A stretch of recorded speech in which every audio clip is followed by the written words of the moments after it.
हाँ, मैं खुद कह रहा हूँ ना, मेरी खुद के भाई के साथ यही हुआ है ना, तो मेरी भाभी को हलाला कराना पड़ा है। 3 साल पुरानी बात है कि जब औरतों को छेड़ते थे तो ये नहीं पता चलता था कि ये अपनी है या काफिरों की है। वो जो है ना लुगाईबाजी करते थे, ताड़ते रहते थे औरतों को। तो 3 मौलवी चढ़ा दो, सारा चबूतरा चौड़ा हो जाएगा, आगे वो कोई भी नहीं करने का, कोई भी तलाक नहीं देने का। वो नूर से बनी होगी और उसके बारे में कुछ ऐसा बताया गया कि वो 70 कपड़े भी पहनेगी तो भी आपको नंगी दिखाई दे गया है। उनको खेती बता दिया गया है कि ये सिर्फ खेती है, इनसे बच्चे पैदा करो, फिर उड़ा दूंगा। उनकी भी आई थी, पता नहीं कौन सा संगठन है पाकिस्तान का। आपस में एक दूसरे को पसंद नहीं करते। क्या आपका अनुभव है, आपने जो देखा है जरा वो बताइए। इस्लाम के अंदर तो फिर जाति है नहीं है, लेकिन मुसलमान के अंदर है। कौन है? कभी शिकायत की आपने पुलिस में? ये घटना हुई, ये जिहाद। देखिए, लव मैरिज का ये लव जिहाद तो मेरे ख्याल से आजकल कोई बच्चा ऐसा नहीं है जिसको ना पता हो। सबने अपने आप को, हाँ बिल्कुल होता है ना। किसी भी और भगवान को मानने वाला, किसी भी और धर्म को फॉलो करने वाला वो काफिर। तो काफिर के लिए क्या कहा गया उसमें? सूरह तौबा में आते हैं तो वहां उसको ये कहा गया है कि तुम्हें काफिर जहां कहीं भी दिखे, हाँ, उसको कत्ल कर दो, ढूंढ ढूंढ के कत्ल करो, घात लगा के बैठो उनको मारने के लिए। और अगर वो तौबा कर लें और आपके धर्म में वापस आ जाए तो उन्हें माफ कर दो। यही वजह है कि आपको लगा कि ये जो लिखा गया बात ठीक नहीं है। ये किसी ईश्वर की किताब नहीं हो सकती। ये ईश्वर ऐसा काम कर ही नहीं सकता कि अपनी बनाई मखलूक को कत्ल करवाता फिरे, भेड़ बकरियां कत्ल करवाता फिरे, गाय भैंस कत्ल करवाता फिरे। उसको क्या जरूरत है? एक कॉन्सेप्ट है जिसकी बहुत चर्चा होती है, मीडिया में भी बहुत चर्चा होती है, जब जब आतंकवाद का जिक्र होता है तब भी बहुत चर्चा होती है, और वो कॉन्सेप्ट है जिहाद का कॉन्सेप्ट। क्या होता है जिहाद? जिहाद होती है एक कोशिश, जंग, और इस्लाम को बढ़ाने की कोशिश। किस तरह से आपने इस्लाम को बढ़ाना है? एक कई तरह के जिहाद होते हैं। लव जिहाद हो गया, लैंड जिहाद हो गया, तबलीग जिहाद हो गया, ये बहुत सारे गरम दल आ गया इनके अंदर, जैसे बोको हराम हो गया, तालिबान हो गया, ISI हो गया। ये गरम दल तो मार काट करके लाते हैं, कन्वर्जेशन करके, ये मार काट से करते हैं कन्वर्जेशन। और जो तबलीग जिहाद हो गया, लव जिहाद हो गया, लैंड जिहाद होगा, ये मोहब्बत से करते हैं। अच्छा, मोहब्बत दिखा के। मोहब्बत से भी जिहाद होता है? हाँ, मोहब्बत से भी जिहाद होता है। लव जिहाद। आपने एक्सपीरियंस किया किसी टाइप के जिहाद को? या हाँ, कुछ देखते हो और हमें बता सके एग्जाम्पल के साथ कि देखिए ये घटना हुई, ये जिहाद है। देखिए, लव मैरिज का ये लव जिहाद तो मेरे ख्याल से आजकल कोई बच्चा ऐसा नहीं है जिसको ना पता हो। होता है जिहाद? हाँ बिल्कुल होता है ना। कैसे होता है? कौन समझाता है? ये हमारे बड़े ही समझाते हैं, हमारे जो मौलाना है, बुजुर्ग हैं, वो ही समझाते हैं कि भाई अगर तुम एक हिंदू की लड़की को कन्वर्ट करा के मुसलमान बना रहे हो तो उधर का एक कम हो गया, और इधर अब उसको जितने बच्चे होंगे वो सारे मुसलमान होंगे। इसका सवाब तुम्हारे को मिलेगा और सीधी जन्नत मिलेगी। वो जन्नत के चक्कर में आदमी इस काम को करता है। और ये आतंकवाद वाला जो है, वो आतंकवाद वाला, इनको तो फंडिंग तक मिलती है। ये सूरह तौबा की आयत नंबर 5 पे अमल है इनका बहुत तगड़ा, कि जब मुशरिकों काफिरों को जहां पाओ वहां कत्ल करो, तब तक करते रहो जब तक कि वो तौबा करके माफी ना मांग लें या तुम्हारे को जजिया यानी कि गुंडा टैक्स देना स्वीकार ना कर लें, तब तक मारो। तो ये चीजें कितनी खतरनाक। आपने कभी जिहाद को लेकर सवाल पूछा? किससे पूछेंगे? जो लोग आपको सिखाते थे। तो वो आज मेरे से बात करना ही नहीं चाहते। जितनों ने बात करी है मुंह की खाई है। टीवी चैनल के ऊपर मेरी कई डिबेट है, 8-9 डिबेट तो मेरी नेशनल टीवी के ऊपर है, न्यूज नेशन के ऊपर है। ये तो कहते हैं कि अल्लाह के रास्ते के लिए कुछ कुर्बान करना हो तो वो जिहाद है। ये तो आप गलत मतलब बता रहे हैं जिहाद का। वो तो ये कहते हैं। ये कहां से है? ये तो कहीं है भी नहीं है। जो आप बता रहे हो ऐसा तो कुछ है ही नहीं है। जब आप कुरान की बात करते हैं तो कुरान में बड़ी आस्था है, बड़ी श्रद्धा है। जब आप कुरान के बारे में कहते हैं कि ऐसी ऐसी बातें लिखी है जिसे पढ़कर मुझे लगा कि ये अल्लाह की बात नहीं है, तो लोग आपसे नाराज तो होते होंगे। कुरान पर तो पूरा इस्लाम टेका हुआ है। अगर आप कुरान को ही गलत बताने लगेंगे, एक तो आपने कहा कि काफिरों को लेकर लिखा है, और क्या ऐसा है कुरान में जिसे लेकर आपको लगता है कि ये दिक्कत वाली बात है, ये ठीक नहीं है? औरतों के लिए, महिलाओं के लिए कोई स्थान नहीं है। उनको अध्य अकल का बता दिया गया है, उनको खेती बता दिया गया है कि ये सिर्फ खेती है, इनसे बच्चे पैदा करो। उनका ना कोई दुनिया में हिस्सा निकला है, ना कोई जन्नत के अंदर उनको हिस्सा मिला है। जन्नत में भी उनको क्या मिलता है? 72 हूरों की सरदार बनाई जाएंगी। वो 72 उरों के लिए अपने आदमी को जो 72 उरे मिलेंगी ना, उनकी टाइमिंग फिक्स करेंगी। तो ये तो एक रंडी खाने की खाला बना दिया उसको, ले भाई तू आज ये सोएगी, आज ये सोएगी, ये तूने फिक्स करना। उसको क्या इनाम मिला? आदमी को जन्नत में मेवे मिल गए, 72 ऊर मिल गई, शराब की नदियां मिल गई, शहद की नदियां मिल गई। औरत को तो कुछ भी नहीं मिला। जन्नत का कॉन्सेप्ट क्या है? असल में सिर्फ लालच है, लालच दिया गया है लोगों को अच्छी अच्छी चीजों का। जो चीजें यहाँ धरती पे मिलनी मुश्किल होती है ना, उन चीजों को छांट छांट के, जैसे उस वक्त अरब कंट्री के अंदर शहद एक बड़ी नेमत होती थी, तो वहां शहद की नदियां बहा दी। जब शहद यार मधुमक्खी के उससे निकलता है बड़ी कोशिश से, तो नदियों में कहाँ से आ जाएगा? दूध की नदियां बहा दी, क्योंकि दूध बहुत कम मिलता था वहां पे, दुधारू पशु कम होते हैं अरब कंट्री के अंदर, तो दूध की किल्लत थी, तो दूध की नदियां निकाल दी जन्नत के अंदर। और भाई दूध थनों में से निकलता है जानवरों के, और नदियों में थोड़ा ही आता है, ये लॉजिक। शराब वहां मुश्किल से मिलती थी, बनती थी, तो बहुत कम लोग बनाते थे, और शराब की नदियां बहा दी जन्नत के अंदर। औरतें कम होती थी, औरतों का शौक ज्यादा था, लोगों को लोंडियाबाजी करते थे, तो वहां पर 72 ऐसे ऐसे लालच दे के लोगों को मुसलमान बनाने के लिए कि भाई तुम्हारे को जन्नत में ये मिलेगा, वो इनाम सामने रखे। ये 72 हूरों की क्या कहानी है? ये क्या है? 72 हूरें इनाम के तौर पे दी गई। ये एक हूर 132 फुट की लेंथ की होगी, वो नूर से बनी होगी, और उसके बारे में कुछ ऐसा बताया गया कि वो 70 कपड़े भी पहनेगी तो भी आपको नंगी दिखाई देगी। ये सब कहाँ बताया गया है? ये सब हदीसों के अंदर बताया गया, और कुछ कुरान के अंदर बताया गया है। कुछ कुरान की आयतों में वहां पे 72-73 का कोई जिक्र नहीं है, वहां पे सिर्फ हूर का बताया गया है कि वो ऐसी हूर होगी, उसके मुलायम मुलायम रोज होंगे। बताने में भी अच्छा नहीं लगता जो चीज कुरान में लिखी हुई है, और बाकी इसकी जो तफसीर है वो फिर हदीसों के अंदर बयान कर रखी है। तो ये 72 हूर का कॉन्सेप्ट है, और लोग मान जाते हैं, ब्रेन वॉश हो जाता है। हो रहे हैं, जिहाद के लिए भी ब्रेन वॉश हो जाता है, इसके लिए भी ब्रेन अब वॉश। ये भी तो जिहाद ही था। अब ये देखिए आई लव मोहम्मद के जो नारे लगा रहे थे, वहां तख्तियां लगा रहे थे, इनको तो असल कुछ पता ही नहीं था। मौलाना ने बयान दिया कि आई लव मोहम्मद कहने पे जो है तुम्हारे को हमारे ऊपर केस लगा दिया। लोग निकल गए, वहां पहुंच गए। अब पहुंच गए तो पिछवाड़े पे योगी जी बैठे भाई वहां, तो उन्होंने तो कर दिया लाल उनका हिसाब किताब। अब घर आके बैठ गए, और कहते ही हुए हम अल्लाह के सिवा किसी से नहीं डरते, मुसलमान अल्लाह के सिवा किसी से नहीं डरता। चप्पल क्यों नहीं उठाने जा रहे वहां से? किससे डर रहे? योगी से। अल्लाह से नहीं डरते, अल्लाह के अलावा किसी से नहीं डरते, वो योगी से डर रहे। आपको धमकियां मिलती हैं? हाँ, फोन पे तो रोज आती हैं, पर रियल में मैं मुसलमानों के बीच ही रहता हूँ, और वो सब जानते हैं मैं कैसा आदमी। कौन देता है धमकियां? मुसलमान ही देते हैं। कौन है? कभी शिकायत की आपने पुलिस में? नहीं, मैं फोन के ऊपर क्या शिकायत करनी। क्या कहते हैं धमकी जब देते हैं तो? कत्ल कर देंगे तेरा, कुल्हाड़ी से 15 कुल्हाड़ियां तेरी गर्दन पे आकर मारूंगा, तुझे उड़ा दूंगा। चीज उनकी भी आई थी, पता नहीं कौन सा संगठन है पाकिस्तान का, वहां से भी आई थी। वो तो मैंने अपलोड भी कर रखी है, 2-3 मिलियन व्यूज आ गए उसके ऊपर भी। ये क्या फिरके जो होते हैं वो क्या होते हैं? हिंदुओं में तो जातियों का बड़ा जिक्र होता है, मुसलमानों में क्या जातियां होती हैं, फिरके होते हैं? ये फिरके आपस में एक दूसरे को पसंद नहीं करते, क्या आपका अनुभव है? आपने जो देखा है जरा वो बताइए। इस्लाम के अंदर तो फिर जाति है नहीं है, लेकिन मुसलमान के अंदर है। ये तेली, धोबी, कुमार, जुलाहे, ये सब हैं मुसलमान के अंदर में, और ये सनातन की देन है।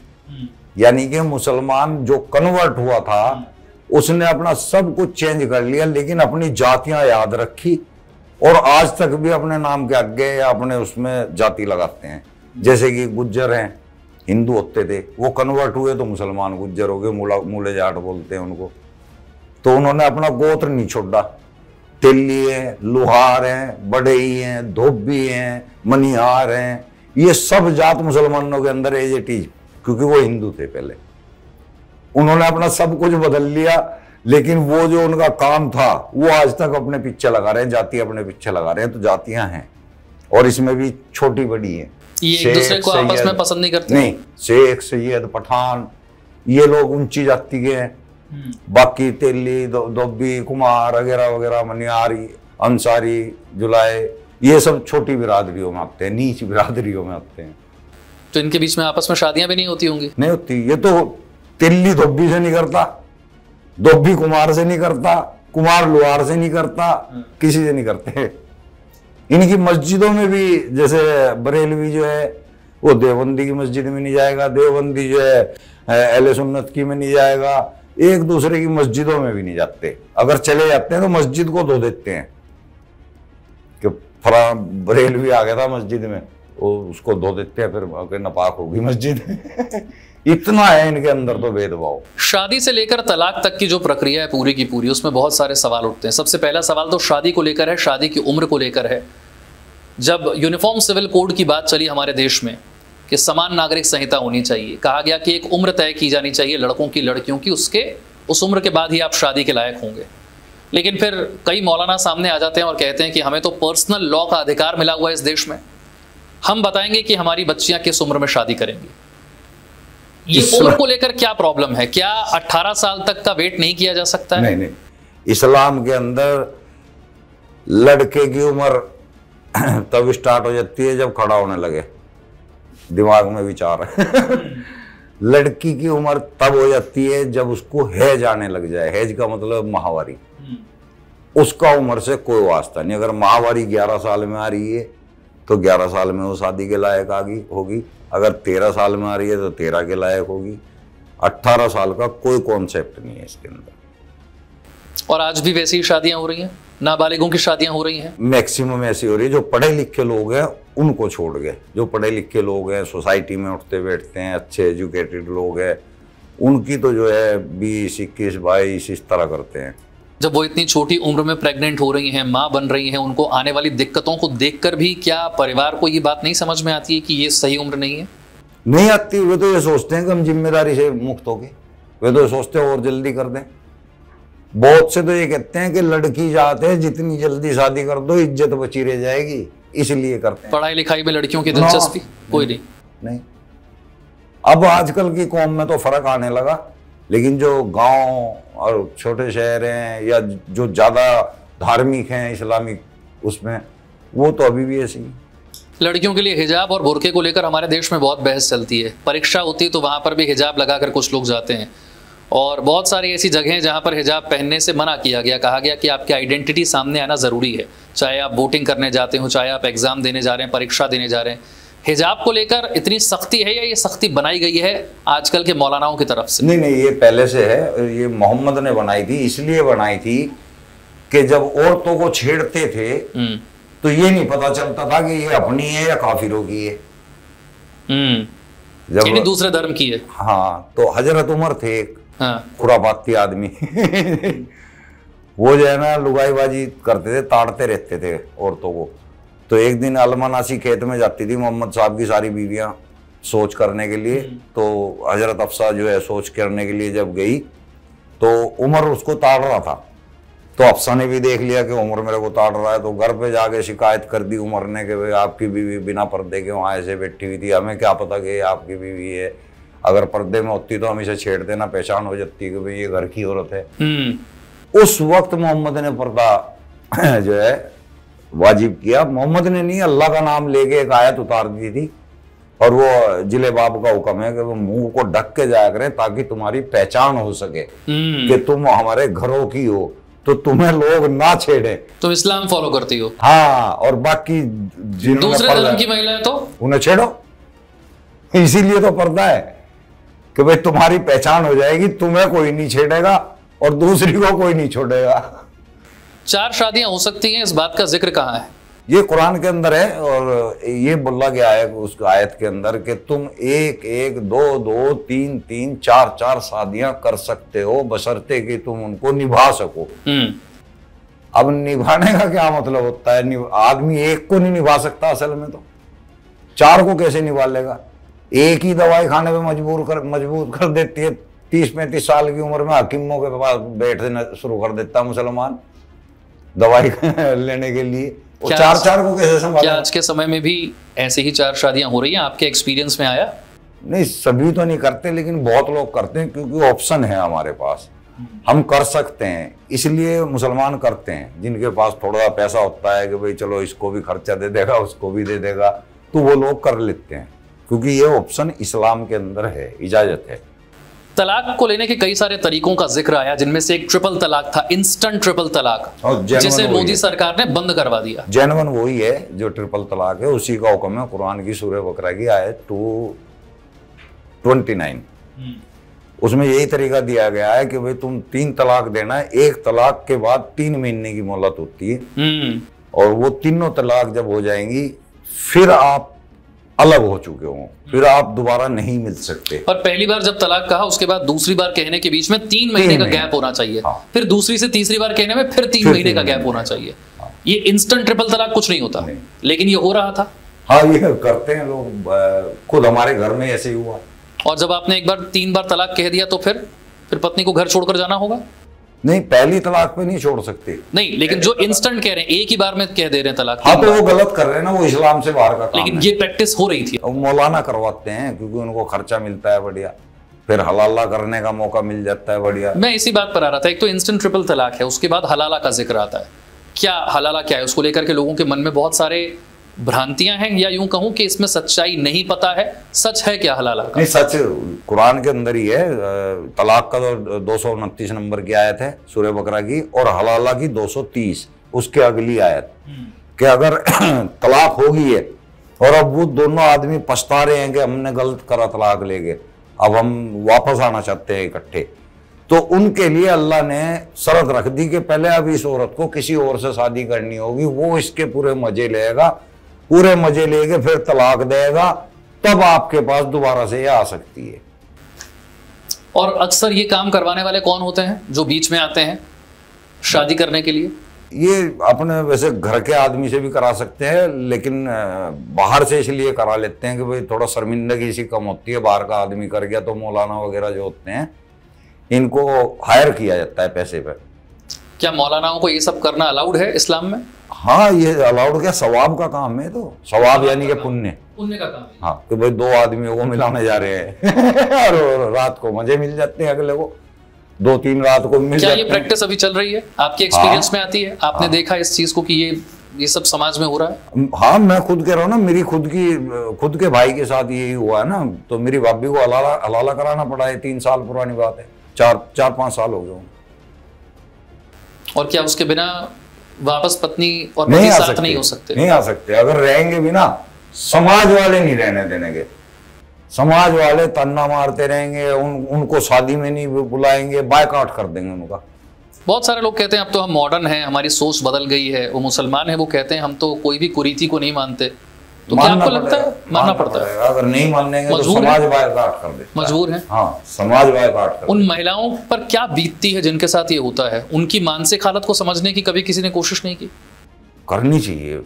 मेरा खुद का यही है कहना कि भाई देखो, गलती कर रहा है आदमी और भुगत रही है औरत, नहीं तो सही अगर न्याय हो तो जिस आदमी ने तलाक दी है ना, उस पर 2-3 मौलवी चढ़ा दो, सारा चबूतरा चौड़ा हो जाएगा। आगे वो कोई भी नहीं करने का, कोई भी तलाक नहीं देने का। लेकिन ये उल्टा क्या कर रहे हैं, औरत को परेशान करवाते हैं। पता नहीं बेचारी का दिल है या नहीं है, मजबूर होकर उसको कराना पड़ेगा क्योंकि मजहब कह रहा है। लेकिन ट्रिपल तलाक के वक्त तो हमने देखा कि देश भर की मुस्लिम महिलाएं सामने आई, उन्होंने प्रोटेस्ट किया, उन्होंने कहा कि हाँ, ये चीज अब बंद होनी चाहिए। मैक्सिमम वो आई हैं जो लिबरल हो चुकी है, जो एक तरह से इस्लाम के बाहर आ रही हैं, यानी कि बातों में, अपने सोच में बाहर आ रही हैं। वो औरतें वो हैं। बाकी औरतों ने स्वीकार कर लिया, सबने स्वीकार कर रखा है। उन्हें कोई दिक्कत नहीं है ट्रिपल तलाक से। दिक्कत होती भी रहे तो जबान पे नहीं आने की। अब बहुत सी ये चाहती हैं कि हम बिना बुरके के जाएं, लेकिन नहीं जा सकती।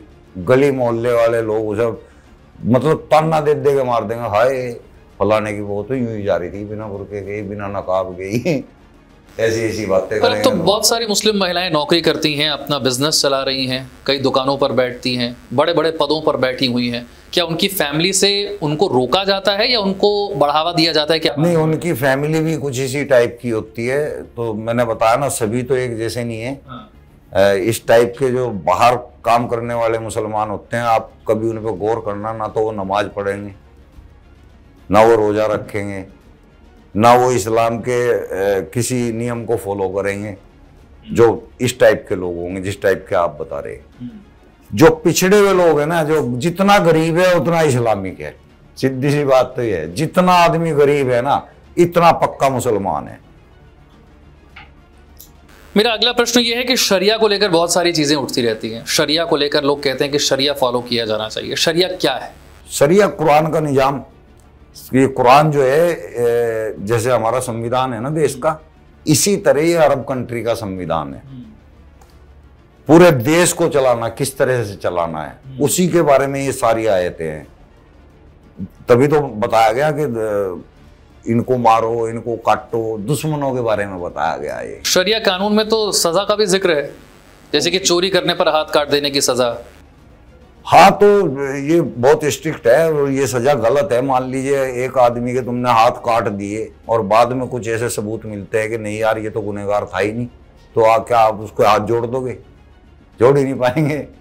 उसके तो हाथ कट गया अगले के। यार ये चोरी ऐसे सैकड़ों केस होते हैं, हमने इंडिया में भी देखे हैं, जो बेगुनाह जाते हैं जेलों के अंदर जाते हैं, बाद में वो बरी हो जाते हैं।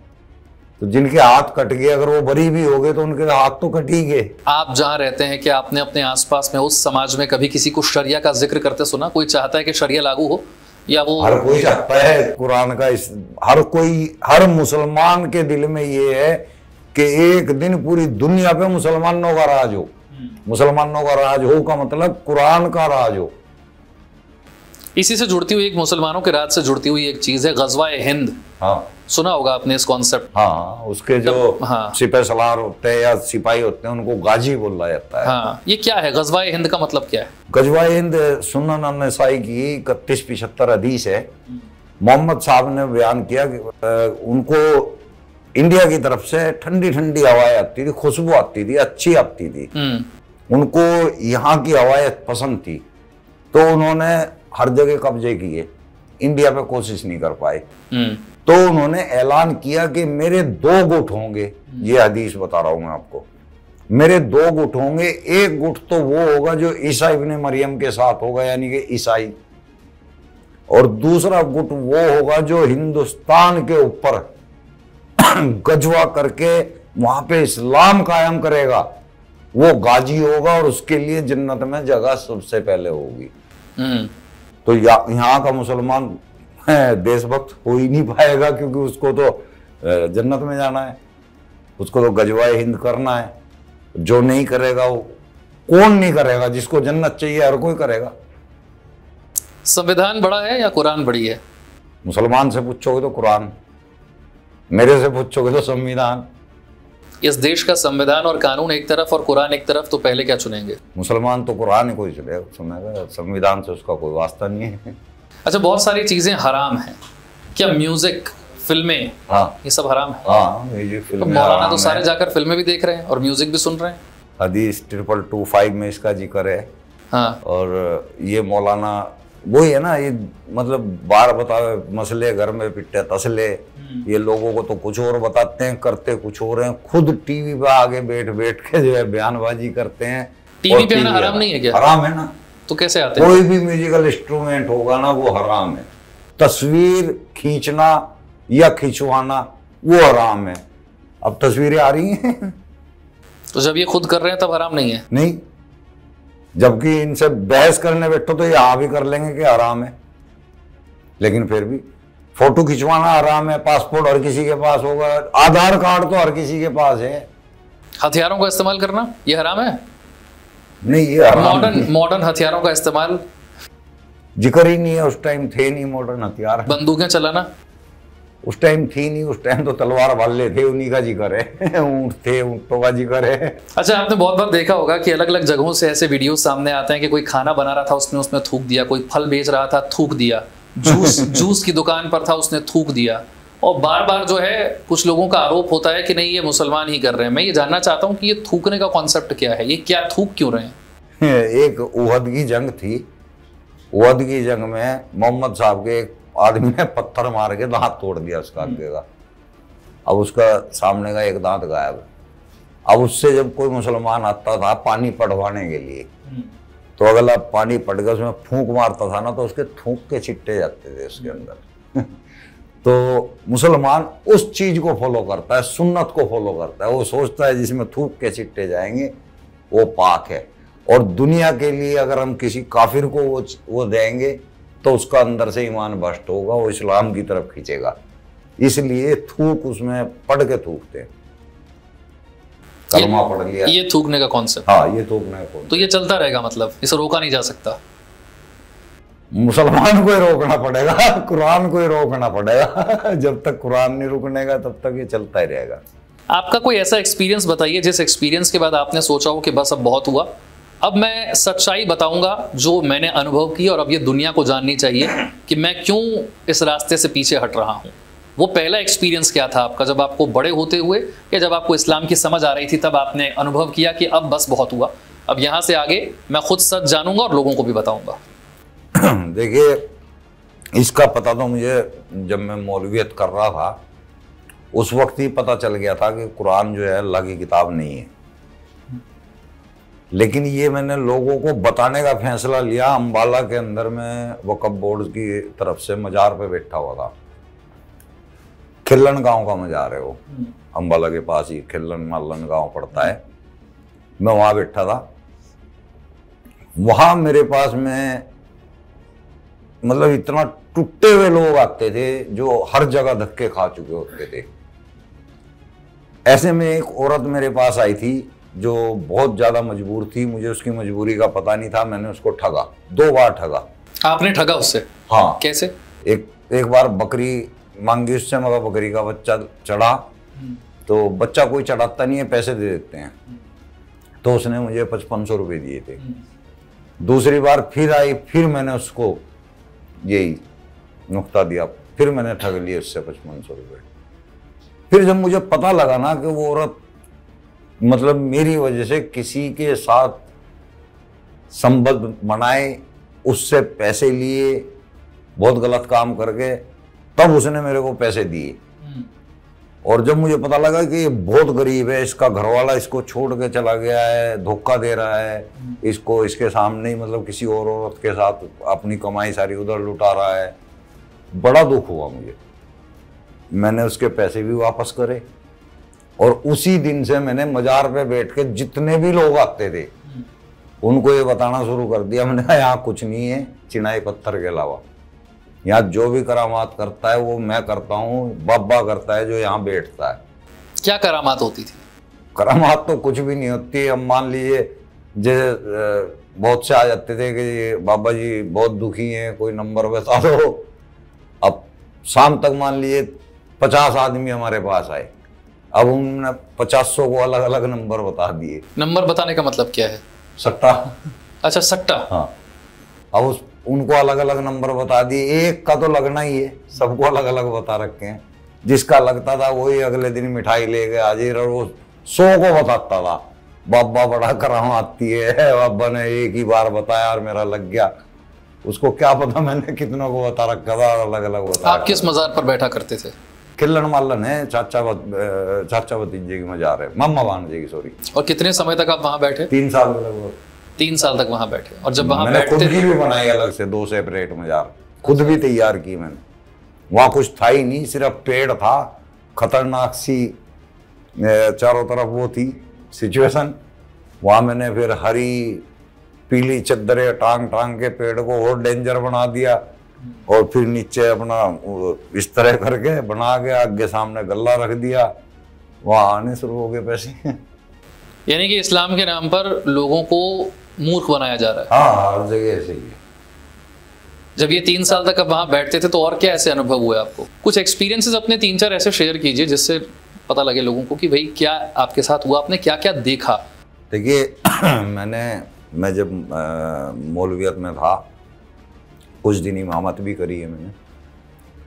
जब मैं अंदर था तो वहां अंदर इमाम लोग मिलते थे, उन्हीं के साथ उठना, चाय पीनी, बैठना, अंदर की बातें शेयर करना। वे भी हमसे आपस में बैठ के फलाने से इतने उतारे, डिमके से इतने उतारे, सब चलता था। फिर उन्हीं से पता लगता था कि एक टाइम की वजू बना के 5 टाइम नमाज पढ़ा देते थे। हर वक्त वजू बनानी है, लेकिन एक ही वजू में सर्दियों के अंदर आलकस करते थे और पूरी दुनिया को नमाज पढ़ा देते थे अपने पीछे। मैं कहा यार ये लोग अंदर रह के अल्लाह से नहीं डर रहे और बाहर सबको डरा रहे हैं। ऐसी ऐसी चीज़ें मुझे कनेक्ट करी, मुझे पता लगा, तब इस्लाम की तरफ ज़्यादा रुचि हुई। फिर उसको और गहन तरीके से पढ़ा। पढ़ने के बाद फिर ये टोटल हो गया था मैं कि भाई मोहम्मद साहब ने जो है इसको तैयार किया है। अल्लाह का नाम इसलिए यूज कर दिया कि अगर वो खुद के नाम से देता तो लोग एक्सेप्ट ना करते। उसने एक सर्वशक्ति के नाम से उसका नाम अल्लाह दे दिया। पहले अल्लाह नाम कोई शब्द नहीं था, इलाहा था, इलाही था, जो कि 3 देवियों को बोला जाता था, लात, मनात, उज्जा। इन्हीं की पूजा होती थी पहले। उसी से इलाही से अल्लाह ले लिया इसने। अल्लाह वर्ड लेगा, उसका नाम अल्लाह है। और वो मेरे को जो है संदेश भेजता है मैसेंजर के जरिए, जिब्रील के जरिए। जिब्रील कोई नहीं है, वो गैब्रील पढ़ रखा था उसने, ईसाइयत में पढ़ रखा था। ऐसे सभी के नाम पर जी उसने सोलोमन का नाम हजरत सुलेमान रख दिया, एडम का नाम आदम अलैहिस्सलाम रख दिया, उसका जैकब का नाम याकूब रख दिया। सबके नाम इस तरह फर्जी फर्जी बना के उनको थोड़ा बहुत मुस्लिम वो दे दिया, जाम्मा सा। इस तरह से उसने इस्लाम को खड़ा किया। आपका अपना परिवार जब आप ऐसी बातें करते हैं, घर जाते हैं, कुछ कहते हैं आपसे? नहीं, मेरे से तो बचते हैं। मैं जब बात करता हूँ उठ के इधर उधर भाग जाते हैं, क्योंकि मैं थोड़ा दबंगई से में रहने वाला आदमी हूँ। नहीं, कभी आपसे कहते नहीं है कि आप इस्लाम के बारे में ऐसी बातें क्यों करते हैं, या आपका पूरा परिवार भी अब आपकी सोच जैसा हो चुका है? लगभग है, मतलब असल में तो ऐसे ही है जैसा मैं हूँ। असल में तो ऐसे ही है, लेकिन बस लोगों को दिखाने के लिए अल्लाह अल्लाह और 24 घंटे इंशाअल्लाह, माशाअल्लाह, अल्हम्दुलिल्लाह, नमाजी नमूजी कोई नहीं है। तो आप जहाँ रहते हैं वहाँ आसपास के जो मुसलमान हैं, कभी आपको टोकते हैं? नहीं, मेरे को वजह है ना इसके पीछे, कोई इसलिए नहीं टोकता। जितने लोग मुझे जानते हैं उनको पता है भाई ये गुंडा रह चुका है। मैं सर्टिफाइड गुंडा था पहले। तो एक गुंडे से मत्था लगाना आसान बात नहीं है। एक आखिरी प्रश्न है मेरा, लोग इस्लाम को सही तरीके से कैसे जाने और धर्म के नाम पर किसी को भी बेवकूफ़ ना बनाया जा सके, उसके लिए क्या मैसेज है आपका? देखिए, पहले जिस वक्त मुझे इस्लाम की सच्चाई पता लगी उसमें बहुत वक्त लगा। मुझे खुद पढ़ना पड़ा, सीरतों को पढ़ना पड़ा, हदीसों को पढ़ना पड़ा, कुरान को पढ़ना पड़ा, और पढ़ने के साथ उसमें दिमाग भी लगाना पड़ा। फिर खुद प्रैक्टिकल भी किए मैंने। मज़ारों के ऊपर मुँह दिया, मज़ारों के ऊपर लेट के सोया, उसी की चद्दर ओढ़ ओढ़ के प्रैक्टिकल भी किए। आज तो उस वक्त कोई किताब भी नहीं पढ़ने को मिलती थी हमारे को, भाई चलो किसी की किताब से पता लग जाए कि भाई किसी ने किताब लिखी है कि इस्लाम में ऐसा है ऐसा है। ऐसी किताबें भी नहीं थी, तो हमें तो खुद प्रैक्टिकल करना पड़ा। आज का वक्त इतना बेहतरीन वक्त है। सबसे पहली तो बात तो इंटरनेट। अगर इंसान चाहे तो एक्स मुस्लिम आज इतने आ चुके हैं, उनकी जो पॉइंटेड दलीलें हैं मैन, अगर आप उनकी दलीलों को ही सर्च कर पढ़ लो तो आपका वक्त बच जाएगा। जो काम में हमें 10-15 साल लगे, आप 6 महीने में पढ़ के क्लियर हो जाओगे कि भाई इस्लाम कोई अल्लाह की किताब है नहीं है। 6 महीने भी नहीं लगेंगे, महीने 2 महीने में आदमी समझ जाएगा। एक्स मुस्लिमों के दिए हुए पॉइंट पढ़े, जो पॉइंट वे बता रहे हैं कि भाई इसको चेक करो, यहाँ से आपको समझ में आ जाएगी कि मोहम्मद के कारनामे हैं, अल्लाह नाम की कोई चीज़ है नहीं है। तो बहुत जल्दी समझ सकता है आदमी। बहुत सारी बातें ऐसी हैं जो कि बहुत कंट्रोवर्शियल है, और हम जानते हैं कि इनमें से जो लोग हमारे दर्शक भी हैं वो भी बहुत सारी बातों से इत्तेफाक नहीं रखेंगे, लेकिन जो बातें सलीम साहब कह रहे हैं उसे खुले दिमाग से सुनने की ज़रूरत है और पढ़ने की ज़रूरत है कि जो कुछ लिखा गया है और जो बातें ये कह रहे हैं वो बातें वाकई मैच करती हैं या नहीं मैच करती हैं। धर्म को सही तरीके से जानना बहुत ज़रूरी है, और ये हमारी अपील भी है इस पॉडकास्ट के ज़रिए कि सही तरीके से जानिए, अपना भी दिमाग लगाइए, और फिर किसी भी चीज को। दिमाग लगाना हराम है इस्लाम के अंदर, इस्लाम में दिमाग ही नहीं इस्तेमाल कर सकते। लेकिन अब आप इतनी बातें फैला रहे हैं तो मुझे लगता है कि लोग अपना दिमाग जरूर लगाएं। अब तो लगा रहे हैं, जब भी तो निकल रहे हैं। अब 1.5 करोड़ से तो ऊपर हो चुके हैं इंडिया के अंदर ही एक्स मुस्लिम। हाँ, एक्स मुस्लिम। ईरान 40% एक्स मुस्लिम हो चुका है। पाकिस्तान के मौलाना रो रहे हैं कि वही पाकिस्तान के अंदर एथीज़म आ रहा है बहुत भयंकर। चलिए, उम्मीद करते हैं कि हमारे दर्शक जो हैं वो और बेहतर तरीके से धर्म को समझ पाएंगे, जान पाएंगे। बहुत बहुत शुक्रिया सलीम साहब बातचीत के लिए। Thank you.